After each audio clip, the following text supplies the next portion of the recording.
안녕하세요. 커피앤톡입니다. 오늘도 와주셔서 감사드리고요. 바로 사연을 읽어보겠습니다. 저에게는 시누이가 한 명 있어요. 시누이는 예전에 시어머니가 소개시켜준 남자를 만나 결혼을 했어요. 다른 사람도 아니고 엄마가 소개해준 남자였는데 믿고 그 남자와 결혼까지 한 것이었죠. 그런데 결혼을 하고 나서 보니까 시누이와 결혼은 그 남자에게는 이상한 취미가 하나 있었다는 것이었어요. 연애를 할 때는 그것을 숨기고 있다가 결혼하고 나서야 알게 되었다고 했어요. 그 남자의 이상한 취미는 바로 사용하지도 않을 비싼 기계들을 사모하는 것이었어요. 한 종류만 꾸준히 사모하면 그나마 다행이겠는데 종류도 없이 본인이 꽂힌 기계를 멋대로 사들였다고 했어요. 예를 들면 스피커나 전축 같은 것도 샀지만 나무를 자르는 큰 공군, 캔을 만드는 실링 기계 같이 필요도 없는 것을 자꾸 서서 전시해뒀다고 했어요. 평소에 사용하는 것도 아니었어요. 그저 기계를 너무나 좋아해서 멋져 보이는 기계가 있으면 사모으는 것이었죠. 그런데 크기도 크기고 돈도 돈이어서 시누이가 하지 말라고 했더니 그걸로 싸움이 자주 일어났다고 했어요. 시누이가 쓰지도 않는 기계를 팔아버리려고 했더니 나중에는 본인이 사모하는 기계에 손도 못 대게 했다고 하더라고요. 어쨌든 시누이는 그런 이상한 남편에게 질려서 매일 회사에서 야근을 하다가 집에 들어갔다고 했어요. 같이 밥도 먹기 싫고 얼굴도 보기 싫어서 남편이 잠들 때까지 기다렸다가 들어간 것이었죠. 그렇게 살던 시누이는 자기 삶이 비참해 보여서 시어머니를 많이 원망했어요. 시누이는 거의 매일같이 술을 마셨고 정말 힘들어 보였죠.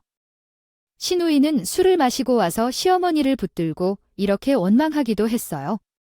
아니, 엄마.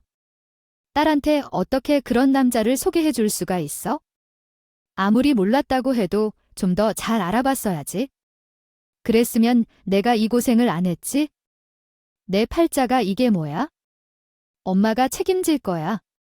어떻게 할 거냐고 그런 시누이에게 죽을 죄를 지었다고 생각한 시어머니는 시누이의 남편을 찾아가 왜 그러느냐고 하면서 사정을 했어요. 사위 한 번만 눈 딱 감고 이 취미 좀 안 하면 안 될까? 아니, 딸이랑 결혼 생활 아주 나쁘지는 않았잖아. 그러면 한 번만 참아주면 좋겠어. 아, 이거만 아니면 두 사람 사이 나쁘지 않잖아. 그렇지만 이미 금이 간 시누이 부부의 사이는 회복되기 어려워 보였어요. 시누이의 남편도 이미 시누이의 닭다리 실려 정을 댄 지 오래였죠. 시어머니는 사위에게 통하지 않자 사돈 댁까지 찾아가 아들을 좀 설득해달라고 부탁까지 하기도 했어요. 가돈 우리 딸이 사위 없으면 못 살아요. 그런데 사위가 다 좋은데 딱 하나의 취미만 안 하면 다 괜찮을 것 같아요. 사돈도 아들이 이혼하는 건 좀 그렇잖아요. 그러니까 사돈이 아들을 설득해 주세요. 네, 그럴 때마다 시어머니를 도와줄 사람이 없어서 시어머니의 부탁으로 저까지 같이 쫓아다니면서 뒤치다꺼리를 함께하게 되었죠. 사돈 댁에 가져갈 음식하는 것 좀 도와달라거나 멀리 가야 하는데 한 번만 태워다 달라거나 하는 시어머니의 부탁을 들어드렸어요. 하지만 시어머니의 이런 노력에도 불구하고 결국 시누이 부부는 이혼을 하게 되었어요. 어쩔 수 없는 결과라는 생각이 들었어요. 이혼을 하고 더 페인같이 살던 시누이는 원래부터 신경질적인 면이 있었는데 히스테리를 부리게 되었어요. 가끔은 정말 봐주기 어려울 정도였죠. 시댁에 와서 별것도 아닌 것으로 시어머니에게 꼬투리를 잡는가 하면 그 불똥이 저에게 튈 때도 있었어요. 엄마, 내가 매운 거 싫어한다고 몇 번을 말했어. 고춧가루 좀 적당히 넣으라고 했잖아. 몇 번을 말했는데 말을 듣지를 않아? 진짜 짜증나게. 가만, 이거 부친 거 옳게 아니야? 내가 고춧가루 싫어하니까 다음부터는 이렇게 만들지 마. 알았어. 정말 별것도 아니고 왜 그렇게 신경질을 부리는지 어떨 때는 꼴보기 싫다는 생각이 들 정도였죠. 그래도 이혼이라는 힘든 일을 겪었으니 이해해보고자 노력을 했어요. 그러던 시누이가 어느 날 걔를 입양했다고 했어요. 본인이 생각해도 지금 이 상황이 영 좋지 않다고 느꼈는지도 모르겠어요. 마음의 위안이 필요했던 것인지 갈색 푸들 한 마리를 입양해서 초코라는 이름을 붙였더라고요. 그 이야기를 듣고 차라리 잘 되었다 싶었어요. 외로우면 사람이 더 히스테리 깨지니까요. 그런데 얼마 못 가서 잘못된 판단이었다는 생각이 들었어요. 신우이는 그 개를 자기 자식처럼 여기며 애지중지하기 시작했는데 곧 개가 상전인 것처럼 키우기 시작했거든요. 개를 키워본 분들은 아시겠지만 개는 서열에 민감한 동물이라 주인이 상전처럼 대해주면 자신이 서열이 높다고 생각해요. 그래서 신우이가 그렇게 대우를 하니 개도 버릇이 없어졌어요.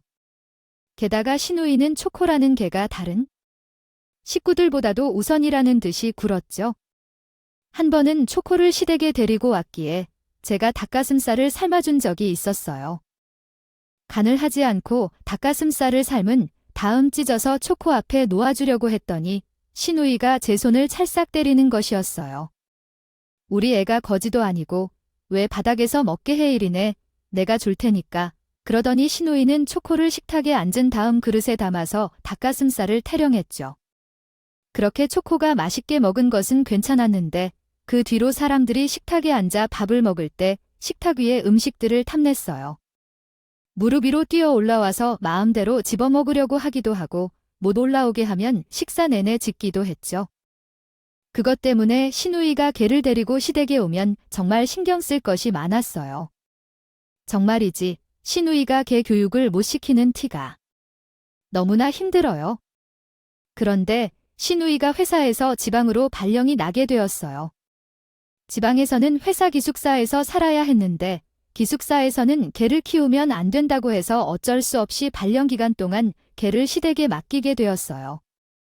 그런데 문제는 시아버지랑 시어머니 두 분 더 개털 알레르기가 있다는 것이었어요. 하지만 시어머니는 신우이의 눈치를 계속 보고 계셨기 때문에 아무 말 못하고 초코를 맡게 되었죠. 결국 시부모님 두 분은 매일같이 알레르기 약을 먹어가면서 쉽지 않은 개를 대신 키워주게 되었어요. 신우이는 그걸 당연하게 여기는 것 같았죠. 그래서 가끔은 저까지 나서서 개를 돌보게 되었어요. 또 신우이의 뒤치다꺼리를 하게 된 것이었죠.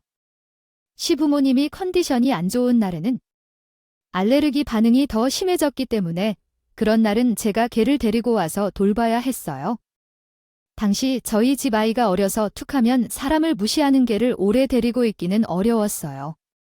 그래서 제가 종종 봐주기는 했지만 결국 시부모님이 고생고생하면서 돌봐주셨죠. 한 번은 주말에 시댁에서 모임이 있어서 아이를 데리고 시댁에 갔어요. 그런데 그날도 신우이는 히스테리를 부렸어요. 그래서 또 무슨 말도 안 되는 걸로 싸움이 나게 되었죠. 아니, 한 사람당 물컵 하나씩 달라니까 말 안 해도 다 갖다 놔야지. 남의 물컵 쓰기 싫다고 내가 글을 쌓은 그랬어. 옳게는 내 말이 말 같지 않은 거야 말해봐. 신우이는 본인만의 물컵이 있기를 바랐는데 깜빡하고 사람 숫자에 맞춰서 물컵을 내놓지 않은 것을 보고 이렇게 계속 시비를 거는 것이었어요. 그날은 저도 기분이 좋지 않아서 신우이의 히스테리를 무시하지 못하고 대꾸를 하고 말았어요. 언니, 너무 그러시는 거 아니에요? 물컵 내놓은 거 깜빡해서 숫자 맞추지 못한 것뿐이에요. 지금 갖다 놨는데도 왜 자꾸 그러세요? 정말 말씀이 너무 심하시네요. 제가 이렇게 대꾸를 하자 신우이는 더욱 길길이 날뛰면서 열을 냈어요. 그러더니 갑자기야, 정말 열받게 하네. 초코야, 쟤네들 다 물어버려라. 몇 개에게 우리 가족을 물으라고 시키는 것이었어요. 특히 저를 콕 집어 가리키면서요. 초코는 신우이의 말대로 우르렁거리기 시작했어요. 제가 인상을 찌푸리며 그만하라고 말을 하는 순간 초코가 잽싸게 튀어나가 제가 아닌 우리 아이의 다리를 덥석 물었어요. 아예, 아파. 아파하며 아이가 자스러지게 놀라서 넘어졌어요. 제가 재빨리 개를 붙잡고 떼어냈지만 이미 아이의 다리에는 개의 이빨 모양 구멍이 나고 피가 나오고 있었어요. 그 상황을 보자마자 너무나 화가 나서 이성을 잃을 것 같았죠. 그런데 그때도 신우이는 우리 아이보다 먼저 개를 챙긴 것이었어요. 얘야, 우리 아이를 왜 던지고 그래? 초코야, 괜찮니? 다친 게 없어. 라고 말했더니 개를 왜 함부로 달아들어. 그 말을 듣고 참을 수가 없어서 저도 벌떡 일어나서 소리를 질렀어요. 지금 뭐 하시는 거예요? 우리 아이가 물린 거 안 보여요? 지금 아이가 물렸는데 걔를 걱정해야 할 때냐고요. 진짜 적당히 좀 하시라고요. 아니, 왜 이렇게까지 아시는 거예요? 왜 그러자 신우이도 지지 않고 일어나서 소리를 지르고 싸웠어요. 결국 다른 식구들이 뜯어 말려주어야 했네요. 싸움은 중지되었지만 저는 경찰서에 신고를 하겠다고 악을 쓰고 신우이는 신우이대로 제 잘못이라면서 소리를 지르고 난리도 아니었죠. 아이를 데리고 급히 병원으로 가서 처치를 받았는데 그 이후로는 신이와 앙숙이 되었어요. 시댁에서 만나도 인사를 하는 등 많은 둥하고 사사건건 신경전이 오갔죠. 시어머니는 신우이와 저의 사이에서 어쩔 줄 몰라 하며 쩔쩔매셨어요. 어떤 때는 시어머니가 너무 안쓰러울 정도였지만 신우이를 용서할 수는 없었어요. 저도 결국 신우이에게 학을 떼고 말았죠. 그러던 어느 날 동문회 모임이 있는 날이었는데 제 선배 중에 돌싱인 남자 선배와 같은 테이블에 앉아 이야기를 나누게 되었어요. 대학 시절 친하게 지내고 존경하던 선배라서 서로 안부를 묻다가 선배가 저에게 가족 사진을 보여달라고 하였죠. 어쩌다 보니 제가 시댁 식구들과 같이 찍은 가족 사진을 보여주었는데 선배가 사진을 보더니 사진에 있는 여성에 대해 관심을 보였어요. 아내가 여성은 누구인지 물으며 완전 뇌 타입인데 결혼하신 분이죠? 라고 물었어요. 신우이인데 이혼하고 지금 혼자 살고 있다고 말했죠. 너도 참, 이렇게 멋진 신우이가 있으면 나한테 소개를 시켜줬어야지. 완전 내 스타일이신데, 라며 선배가 말했어요. 저게 좀 시켜줘, 라고 덧붙였습니다. 그러나 사실 선배는 이혼을 한 후 뒤늦게 의학 전문대학원에 다니면서 의사 생활을 하고 있었어요. 저는 제가 좋아하는 선배를 신우이에게 소개시켜주고 싶지 않았어요. 선배가 더 아까울 뿐더러 괜히 가족한테 아는 사람을 소개했다가 저도 어머니 꼴이 되는 것 같았거든요. 그래서 선배에게 넉살을 그쳤어요. 달면서 말했어요. 아유, 아무리 제 가족이기는 하지만 저희 신우이보다 선배가 훨씬 더 아까워요. 주변에 좋은 사람들도 많을 텐데 다른 사람 속에 받으세요. 선배라면 연애하겠다는 사람이 줄을 잘 걸어요. 제가 이렇게 말하니 선배는 포기하지 않고 말을 하는 것이었어요. 에이, 나도 이제 별 볼 일 없어. 나이도 먹고 머리도 빠지고 이혼까지 한 남자다. 신일도 이혼하셨다면서 그럼 돌싱끼리 딱이네. 나랑 잘 맞으실 것 같은데 외로운 선배 구제한다 치고 소개 좀 해주라. 제가 돌려서 거절한 이유를 모르는 선배는 포기하지 않고 저에게 소개해달라고 부탁을 했어요. 저는 쩔쩔매면서 계속 부드럽게 거절을 했지만 선배는 헤어질 때에도 끝까지 저에게 부탁을 했죠. 그럼 다음에 연락할 때 신의 연락처 알려주기도 물론 신우의 허락을 받고 알려주면 되지. 일단 신우의 의사만 좀 물어봐. 혹시 알아, 우리 둘이 또 식구로 인연이 될지? 저는 애써 웃으면서 넘겼어요. 하지만 곤란하기도 했죠. 집에 와서 남편에게 이 이야기를 들려주니 남편마저도 펄쩍 뛰면서 절대 소개하지 말라고 신신당부를 했어요. 왜냐하면 남편도 그 선배를 의사로 알고 지내는 사이였거든요. 남편이 정기적으로 진료를 받으려고 병원을 찾기에 제가 좋은 선배가 의사로 있는 병원이 있다고 소개를 시켜줬거든요. 남편이 보기에도 그 선배가 참 좋은 사람인데 본인의 가족이지만 신우이를 소개시켜주기에는 좀 그렇다고 생각을 한 것 같았어요. 그런데 그 후 남편이 정기진료를 다녀온 뒤에 저에게 이렇게 말하는 그런 말을 해서 정말 곤란했어요. 의사 선생님이 우리 누나를 소개해주고 싶다고 부탁해서 누나가 아직 준비가 되지 않았다며 거절했었거든요. 그런데도 선생님이 소개해주길 원해서 계속해서 간곡히 부탁했어요. 정말 참으로 꾀부리고 참으로 고집이 센 사람인 줄 알았어요. 그러다가 얘기가 시어머니에게까지 전해진 것 같아요. 남편이 잘 생각하지 않고 말한 것 같았지만 의사라는 신분 때문에 시어머니의 입장에서는 속상할 만한 일이었을 거예요. 그래서 시어머니도 참으로 양심 없는 사람인 것 같다는 생각이 들었어요. 요컨대 시어머니가 제게 연락을 해와서 누나를 소개시켜 달라는 말을 했었어요. 것이었어요. 저는 시어머니에게도 솔직하게 소개시켜 줄 수 없다고 말을 했어요. 절대 안 된다고 했죠. 시누이와 제가 앙숙인 것을 아는 시어머니다 보니 포기할 만도 한데 의사 사위는 놓칠 수 없는 것인지 자꾸 소개시켜 달라고 하는 것이었어요. 선배는 선배대로, 시어머니는 시어머니대로 양쪽에서 소개를 해달라, 소개해주라 난리도 아니었어요. 그래도 저는 절대 시누이를 소개시켜줄 생각이 없었죠. 하지만 시어머니의 귀에 들어갔으니 시누이의 기회까지 들어가는 건 시간 문제였어요. 시누이는 저에게 빨리 의사 선배를 소개해달라며 하루에도 골백 번 연락을 하기 시작했어요. 저와 편한 사이도 아니면서 이렇게 또 히스테리를 부리자 정말 피곤하고 짜증이 났어요. 왜 이렇게까지 나를 괴롭히나 하는 생각도 들었죠. 하지만 저는 시누이에 대한 미운 마음이 아직 사라지지 않아서 절대 소개시켜주지 않겠다는 결심을 굽히지 않았어요. 그러다 결국 시누이는 남편을 닥달해서 선배가 일하는 병원을 알아낸 것 같았어요. 시누이는 병원에 찾아가서 직접 의사 선배를 만나게 되었죠. 그 사실은 선배가 저에게 연락을 해서 알게 되었어요. 얘야, 후배님. 정말 고맙다. 이렇게 괜찮은 시누이가 있었으면 진작 소개를 시켜줬어야지. 그래도 이렇게 결국 소개해줘서 고맙다. 나 너의 시누이랑 결혼할 것 같은 기분이 든다. 그 말에 듣자마자 결국 큰일이 터졌다는 생각이 들었어요. 저는 제대로 답변도 못하고 얼떨떨하게 전화를 끊었죠. 그렇게 한 2주 정도 흐른 뒤 선배는 또 저에게 전화를 해서 이렇게 말을 했어요. 나 너희 시누이랑 결혼 빨리 진행하려고. 아, 정말 완전 내 이상형이야. 그렇게 되면 너랑 나도 한 지붕 식구네. 잘 됐다. 소개시켜줘서 정말 고마워. 결혼 이야기 결정되면 상견례 때 보자. 시누이를 얼마 만나지도 않은 선배는 대뜸 결혼 이야기까지 꺼냈어요. 지금 선배가 무언가 씌어도 단단히 쉬었구나 싶었어요. 시누이에게 단단히 속고 있다는 기분이 들었죠.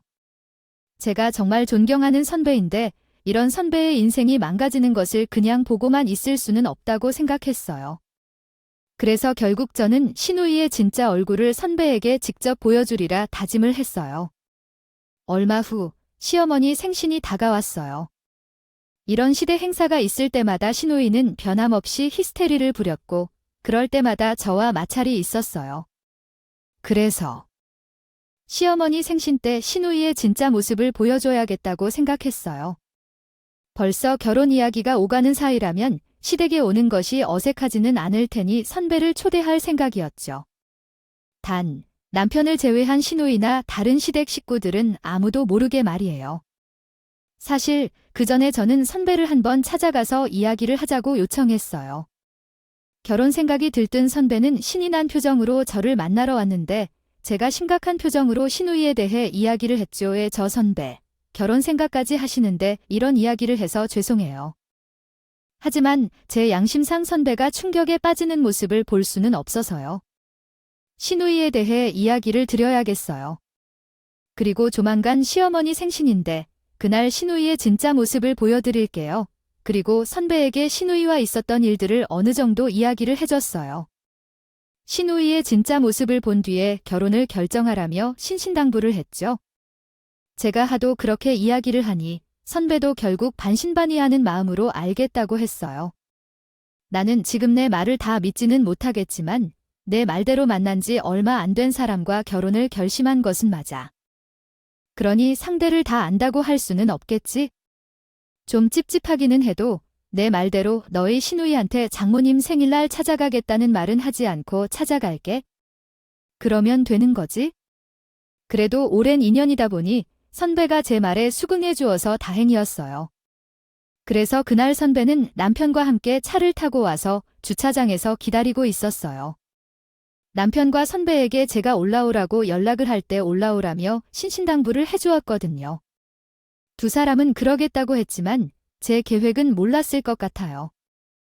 선배가 너무 일찍 도착하면 선배를 본 시누이가 자기의 모습을 드러내지 않을 것이었고 그렇게 되면 모두 허사였기 때문에 저는 시누이가 미친 행동을 하려고 하면 남편과 선배에게 연락을 할 생각이었어요. 역시나 신우이는 시댁에 도착해 저를 발견하자마자 또 눈에 쌍심지를 켜고 사사건건 트집을 잡으려고 하는 것 같았어요. 괜히 시어머니 생신 선물을 보고 트집을 잡거나 계획에 줄 물을 끓여놓으라며 잔소리를 했어요. 내가 잔소리를 해야 마음에 들게 하지. 진짜 눈치가 왜 이렇게 없니? 나는 갑갑해서 초코 산책시키러 다녀온다. 이유도 없이 저를 타박하던 시누이는 개를 데리고 잠시 산책을 나갔죠. 그 사이 저는 시어머니 생신을 위한 황태 미역국을 끓이고 있었어요. 시어머니는 해산물을 좋아하시는데 전날 여자분이 황태 미역국이 드시고 싶다고 하셨거든요. 그래서 황태 미역국을 한참 끓이고 있었는데 계산책을 다녀온 시누이가 집에 들어서자마자 이게 무슨 비린 냄새냐고 하면서 다짜고짜 주방으로 와서 짜증을 있는 대로 부렸어요. 가스불 위에 올려진 황태 미역국을 보면서 난리를 쳤죠. 시누이가 또 시비를 걸 거라는 건 알았지만 이런 소리를 하니 어이가 없어서 저도 시누의 말에 반박하면서 말했어요. 언니, 어머님께서 황태 미역국이 드시고 싶다고 하셔서 그린 거예요. 형님이 싫어하시면 형님은 다른 거 드시면 되잖아요. 형님이 좋아하시는 불고기랑 도라지 무침도 해놨어요. 오늘 어머님 생신인데 한 가지 정도는 어머님께서 좋아하시는 음식 해도 되잖아요. 제가 이렇게 또박또박 말하자 뒤에서 걱정하며 보고 계시던 시아버지와 시어머니도 저를 거들면서 말씀을 하셨어요. 아이, 그래 내가 먹고 싶다고 해서 며느리가 끓인 거야? 오늘은 그래도 내 생일 때문에 모인 거니까 오늘만큼은 좀 조용히 넘어가자. 응. 그러자 형님은 또 갑자기 신경질을 내면서 삐지는 것이었어요. 뭐, 내가 못할 말 있어? 그냥 내가 싫어하는 미역국이라고 말 좀 한 거야? 말은 할 수 있잖아. 왜 내 편은 안 들어줘? 내 인생 망친 사람들이 왜 이렇게 말이 많아? 그러더니 형님은 팍 뚫어져서 말 한마디 없이 방문을 쾅 닫고 들어가는 것이었어요. 정말 어린애 같았죠? 그 모습을 보던 시어머니는 결국 또 시누이 눈치를 살폈어요. 조금 후에 시어머니는 방문 앞에 가서 애모 먹고 싶은 거 없냐고 방문을 두드리며요. 얼른 다 먹어버리는 바람에 조금 놀랐지만 그래도 막내가 이렇게 되어졌다 나는 마음이 끌리는 대로 흔쾌히 가져가는 일이 아직도 즐겁다고 해 투머치 라면이나 양념면 같은 비싼 누드들도 어느 부류인지 알려주고 싶다거나 그렇다면 저는 노래를 부르며 일어날 게시물이 즐겁다고 해보았어요. 평소보다 맛있다고 느끼는 문화 아니론 못할 듯 먹기로 함은 있더라도 막 먹으면 되는 몇 분가량에 먹힙니다. 글쎄, 개밥 그릇에 보란 듯이 부으면서 이렇게 말하는 것이었어요. 인터넷을 찾아보니까 황태가 개들한테는 보양식이라네. 옳게, 내가 우리 엄마 때문에 황태 미역국을 해놓은 게 아니라 우리 초코 몸보신하라고 해놓은 거구나. 이거 고마워서 어째, 우리 초코 잘 먹일게. 그리고 옳게, 너도 용 좀 그만 써. 우리 엄마 같은 사람 생일상 차린다고 쇼하지 말고. 저는 그 말을 듣고 기가 차서 헛웃음이 나왔어요. 미역국 만드는 게 어려운 일은 아니지만 그래도 정성을 담아 만든 음식이 개밥 그릇에 부어지는 꼴을 보자니 너무 열이 받는 것이었어요. 저도 참고만 있기는 힘들어서 개 밥그릇을 치우면서 시누이에게 반격을 했죠. 그만 좀 하세요. 사람이 먹으려고 만든 음식으로 뭐 하시는 거예요? 시어머니 생신상에 올릴 미역국이라고 했잖아요. 아무리 시어머니에게 원망이 있어도 그렇지 생신날까지 이렇게 예의 없이 꾸시는 거 아니에요? 뭐 예의가 어쩌고 저쩌? 너야말로 일부러 내가 싫어하는 황태미 엽국 만든 거 아니야? 그건 예에 없는 거 아니야? 이게 진짜 눈에 뵈는 게 없지. 아주 나한테 된통 당해봐야 정신을 차리지. 진짜 입과 미역국 뭐가 됐으라고 그러면서 시누이는 게 밥그릇에 있는 미역국을 제 얼굴에 부으려고 밥그릇을 들어 돌진을 해오는데 저는 그런 시누이를 말리려고 옥신각신하고 있었어요. 그런데 그때 시누이의 뒤에서 시어머니가 호통을 쳤어요. 아니, 뭐 하고 있는 거야? 당장 그만두지 못해. 이게 뭐 하는 짓이야. 돌아보니 난리를 치는 시누이의 뒤에 시어머니가 서 있었고 그 뒤로는 현관 쪽에 남편과 선배가 들어와서 있었어요. 시누이는 저에게 소리를 지르느라 선배가 들어온 것도 몰랐던 것이었죠. 아마 남편과 선배는 신우이가 미역국을 보란 듯이 개 밥그릇에 부을 때쯤에 들어와 있었던 것 같아요. 선배는 충격에 휩싸인 표정이었어요. 조신한 줄로만 알았던 신우이가 말도 안 되는 소리를 하면서 욕을 하고 안함의인으로 난리를 치는 모습을 보게 된 것이었죠. 그런 선배의 표정을 본 신우이는 입을 떡 벌리며 미역국이 담긴 개 밥그릇을 내려놓았어요. 그러더니 갑자기 머리를 정돈하면서 내숭을 피우기 시작했죠. 어머, 오셨어요. 선생님 오시는 줄은 모르고 언제 오셨어요? 방금 오신 거죠? 신우이가 갑자기 다른 사람처럼 얼굴을 싹 바꾸면서 내숭을 떠는 모습을 보자 선배는 더 얼굴에 찌푸리면서 정신이 된 것 같았어요. 선배는 정말 크게 실망을 한 표정으로 그 자리에서 신우이에게 결별을 선언했어요. 죄송합니다.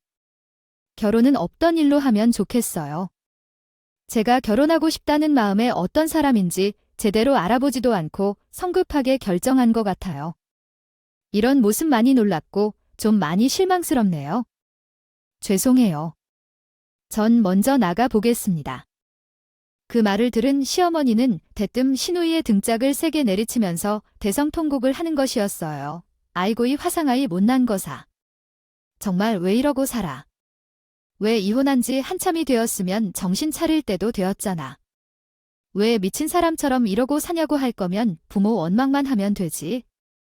왜 이렇게 모질이처럼 굴어. 너 좋다는 사람도 저렇게 실망해서 그만둔다고 하잖아. 그러자 신우이는 갑자기 정신이 든 듯이 나가려고 하는 의사 선배에게 뛰어가요. 바짓가랑이를 붙잡고 사정을 하는 것이었어요. 선생님, 오늘은 다 사정이 있어서 이렇게 된 거예요. 제가 평소에도 이렇게 하는 건 아니에요. 그러니 오해하지 마시고 그런 말씀 마시고 저랑 대화 좀 다시 해봐요. 네, 이거 다 오해였나요? 신우이가 의사 선배를 붙잡고 늘어졌지만 선배는 그런 신우이의 모습을 보고 더 진료하는 것 같았어요. 이곳에 놓으세요. 저는 마음을 정했습니다. 제가 착각을 했던 것 같아요. 오늘 본 모습이 너무 충격적이네요. 저는 가족들에게 자아라는 사람이 이상형이라서요. 결혼은 없던 일로 하겠습니다. 선배는 신우이를 냉정하게 뿌리치더니 차가운 표정으로 신우이를 바라보았어요. 그러자 신우이는 갑자기 극단적인 행동을 하는 것이었어요. 부엌으로 막 달려가더니 절한테 던지려고 했던 개밥그릇을 들고 와서 밥그릇에 남아있던 미역국을 보고 선배를 향해 이렇게 말하는 것이었어요. 아이, 그런 소리 말라니까? 그럼 내가 이거 다 먹으면 용서해 줄 거야. 그러더니 신우이는 모두가 보는 앞에서 개 밥그릇에 남은 미역국을 핥아먹기 시작했어요. 저는 깜짝 놀랐고 모두 얼빠진 표정으로 그 모습을 보고 있었죠. 너무 놀라 신우이를 말릴 새도 없었어요. 신우이는 모두에게 보란 듯이 계속 그 밥그릇을 핥아 먹었죠. 그런 기괴한 행동을 보고 있던 선배는 얼굴에 잔뜩 찌푸리면서 결국 집을 나가버리고 말았어요. 얘야, 의사 선생님. 거기 앉서 나랑 결혼한다면서 내가 이 미역국 다 먹으면 되잖아. 다 먹으면 당장 거기서 서라고 떠나가는 선배의 뒤에 대고 신우이가 소리를 쳤지만 선배는 들은 채도 하지 않고 가버렸어요. 남은 시댁 식구들에게 신우이가 계속 소리를 쳤지만 모두들 얼굴을 찌푸린 채 외면하고 신우이를 상대해주지 않았죠. 다들 왜 이래? 내가 미역국 마음에 안 든다고 난리쳐서 이렇게 된 거니까? 내가 다 먹었잖아. 문제 있어 문제를 해결했는데 뭐가 문제야? 모두 고개를 절레절로 흔들면서 엉망이 된 부엌을 정리했어요. 그렇게 제대로 된 축하도 못한 채 시어머니의 생신날이 지나갔어요. 어찌나 민망한 광경이었는지 한동안 누구도 그 이야기를 입에 올리고 싶어 하지 않았죠. 그리고 며칠 후부터 신우이는 또다시 저에게 먼젤라에게 연락을 하기 시작했어요. 보통의 사고방식이라면 그런 모습을 보이고 민망해서라도 연락을 안 할 것 같은데 신우이는 뻔뻔하게 계속 연락을 해서 저에게 선배와 다시 연결시켜 달라며 부탁을 했어요. 내가 이제부터 너한테 충성을 다할 테니까 제발 선배한테 전화해서 말 좀 잘해줘. 응, 우리 사이에 안 좋았던 거 다 옛날 이야기잖아. 언제까지 이렇게 척추고 살 거야? 이제 화해할 때도 되었으니까 부탁 좀 할게. 선배한테 연락해서 나 만나보라고 얘기 좀 해줘, 알겠지? 저는 그런 신우이가 정말 꼴도 보기 싫어졌어요. 원래부터도 정말 피곤한 사람의 자기 중심적이라고 생각했지만 시어머니 생신날 저에게 난리를 치고 개 밥그릇 핥는 꼴을 보고 나니 사람이 사람답게 살아야 하지 않나 하는 생각까지 들게 되었거든요. 별로 상대하고 싶지 않은 사람이어서 저는 신우이 바로 손절을 했어요.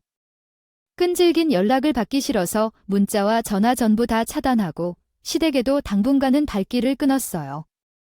시부모님도 제 얼굴을 볼 면목이 없어요. 없다면서 한동안 저희 부부를 피하셨어요. 저 같아도 그럴 것 같았어요. 아무리 식구들이라고 해도 본인의 친딸이 그런 추태를 부렸으니 한동안 조용히 지내는 것이 낫겠다는 판단을 하실 만도 했죠. 그리고 신우이가 추태를 보여 충격을 받았을 의사 선배한테도 도저히 연락을 먼저 하지 못하겠는 거예요. 선배도 그 일을 겪은 이후 민망했는지 저에게 먼저 연락을 하지 않았고 동문회 모임에도 얼굴을 비추지 않았어요. 그래도 동문회에서라도 마주치면 이야기를 다시 잘 나눠봐야겠다 생각했는데 신우의 한 사람 때문에 제 인간관계가 모두 꼬여버린 것이었죠. 신우이의 히스테리와 나 됨으로 인해 저는 소중한 지인도 잃고 스트레스만 왕창 받았어요. 그렇게 이 일과 선배를 잊어가면서 지내던 몇 달 후 의사 선배에게서 다시 연락이 왔어요. 저는 선배가 마음이 좀 풀렸나 싶어 반갑게 연락을 받았죠. 그런데 선배는 한숨을 푹 쉬면서 놀라운 소식을 전해주었어요. 선배가 신우이를 경찰에 신고했다는 것이었어요. 무슨 일인가 싶어서 만나서 이야기를 하자고 했어요. 선배와 오랜만에 만나 술잔을 기울이며 이야기를 들어보니 글쎄, 신우가 선배에게 그 후에 못할 짓을 했더라고요. 내가 근무하는 병원을 알고 있었잖아. 그 외에 찾아와서 나를 집요하게 스토킹했어. 처음에 찾아왔을 때는 점잖게 거절하고 보내려고 했는데 가려고 하지 않고 퇴근 시간까지 기다렸더라고. 그래서 우리 집에 쫓아오려고 해서 그냥 저녁 식사 같이 하면서 보내려고 했는데도 안 가려고 해서 12시가 너무 후에 겨우 보냈거든. 그런데 다음 날에도 또 찾아온 거야? 그렇게 며칠 동안을 겨우겨우 설득시켜서 보냈는데 대체 어떻게 알아낸 건지 결국 우리 집으로 알아내서 예전에 결혼 예약에 오갈 때는 내가 주로 집에 데려다줘서 우리 집에 온 적은 없었거든. 어쨌든 어떻게든 알아내더니 이번에는 집 앞에서 기다리더라고. 처음에는 퇴근 시간에 기다렸다가 어떻게든 집 안으로 들어오려는 걸 거절해서 보냈는데 나중에는 출근 시간에도 와 있어서 스트레스를 많이 받더라. 그래도 내가 견디다 보면 포기하겠지 싶었는데 석 달이 되도록 포기를 안 하는 거야? 그리고 오히려 집착이 심해지는 것 같더라고. 나중에는 내가 들린 식료품점, 술 판매점 같은 곳까지 찾아가서 내가 뭘 사갔는지 캐묻기도 하고 한 번은 옷을 사서 집 앞에 갖다 놓은 다음에 다음날 아침에 그 옷을 안 입고 나왔다면서 나를 책망하고 그러다가 한 번은 병원에 찾아갔을 때 잠시 화장실에 간 동안 내 휴대폰이 훔쳐졌다는 걸 알게 되었습니다. 다행히도 내가 휴대폰을 다시 찾아서 되찾았지만 이러다가 정말 큰일 날 뻔했어요. 그래서 경찰에 신고를 했습니다. 너무나 스트레스를 받아서 악몽을 꾸기도 하고 환청이 들리기도 했어요. 살아야겠다는 생각에 이런 결정을 했답니다. 저는 선배의 이야기를 들으면서 경악을 금치 못했어요. 어쨌든 신우이가 제 시댁의 가족이기에 선배가 괜찮다고 했지만 제가 진심으로 머리 숙여 사과를 했어요. 선배님, 정말 죄송합니다. 처음부터 신우이에 대해 모든 것을 말해야 했는데 제 자신이 이상하게 보일까봐 그렇게 하지 못했어요. 신우이가 이 정도까지 할 줄은 몰랐지만 그녀 덕분에 충격을 받고 피해를 보았네요. 그래서 저가 대신 사죄하겠습니다. 선배님, 이런 일을 겪을 필요가 없었을 텐데 정말 죄송합니다. 정말 죄송합니다. 제 사과라도 받아주세요. 아니야, 네가 사과할 필요는 없지? 너도 얼마나 입장이고 곤란했겠어. 그냥 결혼이 하고 싶다고, 외모가 내 타입이라고 아무나 덥석 만나면 안 된다는 걸 깊이 깨달았어. 사과하지 않아도 돼. 그리고 내가 충격을 좀 받다 보니 그가 연락이 뜸했는데 그래도 우리 선후배 사이는 계속 유지하면 좋을 것 같아. 신우이라 이런 말하기 미안하지만 이상한 사람 하나 때문에 좋은 인연 끊어지는 건 너무 아쉽잖아. 다행히 선배가 이렇게 말해줘서 일단 저와 선배 사이의 관계는 회복을 할 수 있었어요. 하지만 그 뒤 시댁과의 관계가 쉽지만은 않았죠. 시부모님과 관계가 나빠질 것까지는 없어서 얼마 후부터 다시 연락을 주고받기는 했는데 시어머니를 통해요. 신우이가 스토킹으로 경찰 조사를 받는다는 소식을 들었어요. 저는 짐짓 모르는 채했지만 신우이의 히스테리를 알기 때문에 경찰에서 스토킹을 다시 할 수 없도록 어떤 조치를 내려주었으면 하는 마음도 조금 들었어요. 그 과정에서 시어머니는 저에게 미안해하면서 저도 주저하면서 이런 부탁을 하시기도 했어요. 하지만 그래도 그 선배라는 사람한테 연락해서 경찰 신고만 좀 취소해 줄 수 없니? 아이 그래도 한때는 결혼까지 생각했던 사이인데 조금 너무한 거 아닌가 해서 딸을 걱정하는 시어머니의 입장이 이해가 되기는 하지만 신우이의 행동이 너무 엇나갔기 때문에 그럴 수는 없었어요. 시어머니가 저를 만나면 자꾸 그런 부탁을 하실 것 같아서 신우이에 대한 신고가 마무리 지어질 때까지는 시부모님과 함께 해결해야 할 것 같아요. 잦은 왕래를 하지 않기로 했어요. 그리고